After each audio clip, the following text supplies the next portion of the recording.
So how common are these attacks and what can be done to stop them? When Hans-Jakob Schindler is Senior Director of the Counter-Extremism Project at the International Centre for Counter-Terrorism. Thanks so much for joining us. Let me ask you, first of all, how common are these types of attacks in Germany using cars? Well, now we do have a really series of attacks. Since spring last year, we had an attack in Mannheim with a knife, in Solingen with a knife, in Magdeburg with a car, in Aschaffenburg with a knife, and now Munich Security Conference with a car. So we are looking at a veritable wave of terrorist attacks in Germany in less than 1 year. What do you think is happening? There are several factors here. Number one, of course, we do have a highly radicalized extremist milieu of all ideological provisions because of the ongoing conflict in the Middle East. Secondly, and this is not just for Germany, we have really withdrawn as an international community from all of the main areas in which terrorists operate, Afghanistan, Africa, the Middle East, giving them far more operational space than they used to have. We have a social media environment which, rather than getting better, is definitely getting worse in removing terrorist and extremism-related content. Some platforms even officially announced that, at least for the United States, they're completely ending content moderation.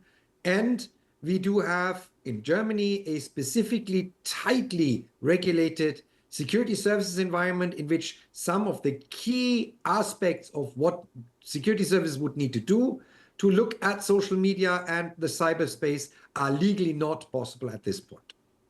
What can counter-terrorism officers do in advance of these types of attacks to stop them or to do more to try to mitigate against them? Obviously, every attack triggers, of course, a rather painful review of what went wrong. Where are the information transmission points where things were not given?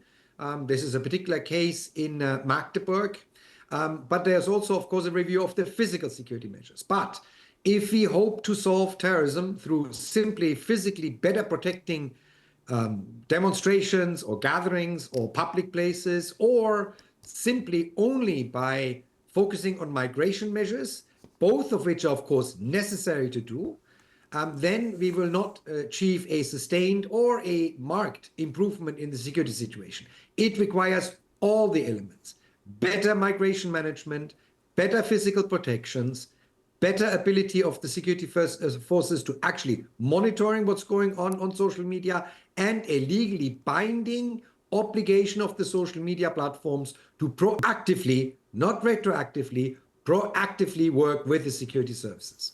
How do authorities maintain a sense of calm after incidents like this? And it's important just to underline at this point that this is still a suspected attack.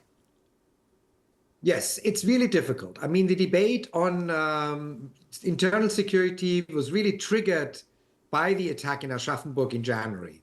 It was already, of course, a large discussion. I was on your program during the attack in Magdeburg at the end of December, but the debate on internal security in earnest started in January. The problem that the political system at the moment has is that we are 10 days out from a federal election, which means the current government very likely is not going to be the next government. Plus, the federal parliament has concluded its final sessions because they're not allowed to have sessions so close to the election, which means the political system is a little bit hampered in actually making concrete decisions right now. But it is really important not to let this attack be misused by those on the extremist end, whether it's on the right or on the left, that actually want to destroy democracy by actually using these attacks, saying, see, the political system, the democratic order is not really able to act efficiently and protect its citizens. 3 attacks in less than 2 months is simply 3 too many.